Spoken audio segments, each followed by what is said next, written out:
Hello दोस्तों, नमस्ते, प्रणाम। कैसन बानी लो आप लोग? हम तो आशा करते नहीं आप लोग बहुत अच्छा खबर। और आज हम आप लोग के एगो बहुत ही अच्छा मंडप का गीत सुनावतानी। जब मंडप में पानी ग्रहण होला तब ये गीत गावल जाला, कहीं हस्तमेलैप कहल जाला, तो वही समय ये गीत गावल जाला। आप लोग के ये गीत कैसन लगी कमेंट करके बताए लोग।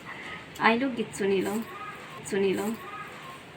ओ भैया टूटे ना पनिया के धार, बयार बहे मंडप में। भैया टूटे ना पनिया के धार, बयार बहे मंडप में।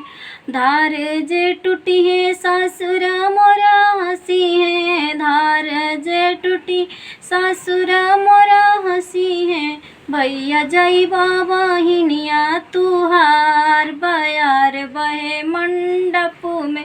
भैया जई बाबा हिनिया तुहार, बयार बहे मंडप में।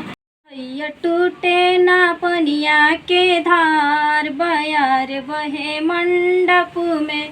धार जे टूटी है भसुर मोरा हंसी है, धार जो टूटी देवर मोरा हंसी है। भैया जई बाबा हिनिया तुहार, बयार बहे मंडप में।